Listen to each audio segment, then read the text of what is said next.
আমার বাড়ির ভিতরে আমার ঘরের ভিতরে বিদ্যুতের লাইন আছে। তো বিদ্যুতের লাইনটা আমি বারবার বলছি যে আমার বিদ্যুতের লাইনটা একটু সরায় দেওয়ার জন্য, কিন্তু এই বিদ্যুৎ অফিস থেকে এখন পর্যন্ত কোনো মানে কোনো কাজের যে পরিকল্পনা সেটা এখন পর্যন্ত কখনো করে নাই।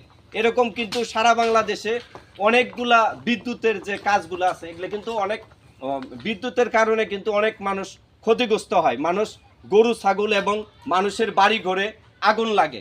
বাড়ির থেকে আমি মাননীয় উপদেষ্টা বলছি, আপনারা অবশ্যই এই বিদ্যুতের যে কাজগুলা বিভিন্ন বাড়ির পাশের থেকে অনেক দূরে দিবেন। কারণ অনেক দূরে দিলে হবে কি, আপনার বাড়ির পাশে দিয়ে যদি এই বিদ্যুতের লাইনগুলো করা হয় তাহলে কিন্তু অনেক বাড়ি ঘর পুড়ে যায়।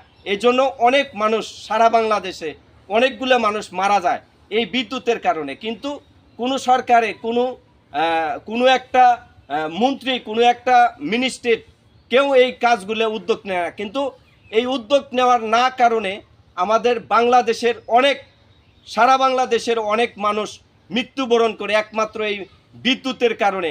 আপনারা সবাই চেষ্টা করবেন এই বিদ্যুতের যে কাজগুলো আছে এগুলা করার জন্য। কারণ বিদ্যুতের যে উপদেষ্টা যে একজন এখন বর্তমানে আছে, ওনাকেও আমি বলছি, উনি স্যার আপনারা অবশ্যই এই বিদ্যুতের কাজগুলা একবারে সঠিকভাবে কাজ করবেন, যাতে আপনারা এই বিদ্যুতের লাইনগুলা বিশেষ করে প্রতিটা রাস্তায় রাস্তায় এই বিদ্যুতের লাইনগুলো নেবেন।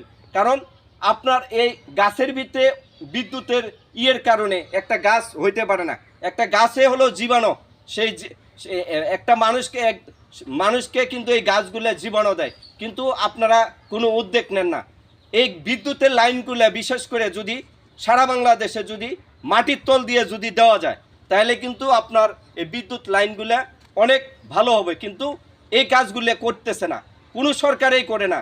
আমি বারবার বলছি আপনারা অবশ্যই এই কাজগুলো হাতে নেবেন, যাতে এই বিদ্যুতের কাজগুলা সুন্দরভাবে এই সারা বাংলাদেশে যাতে করার জন্য আপনারা উদ্যোগ নেবেন। ইচ্ছা করলে এই আমাদের যে বর্তমানে উপদেষ্টা স্যার আছেন ডক্টর ইউনূস স্যার, ইচ্ছা করলে এই কাজগুলো অতি দ্রুতভাবে এই কাজগুলো করতে পারে। এই জন্য আমি আবার বলছি আপনারা অবশ্যই এই বিদ্যুতের কাজগুলো বিশেষ করে সুন্দরভাবে আপনারা হাতে নেবেন। তো অবশ্যই আপনারা কমেন্ট বক্সে জানাবেন, আর ভিডিওটা একটু সবার মাঝে একটু শেয়ার করে যাবেন, যাতে শেয়ারের মাধ্যমে এই সারা বাংলাদেশের মানুষ যাতে দেখতে পারে যে এই বিদ্যুতের যে ক্ষতিগুলো হয় এই ক্ষতিগ্রস্ত থাকে আমরা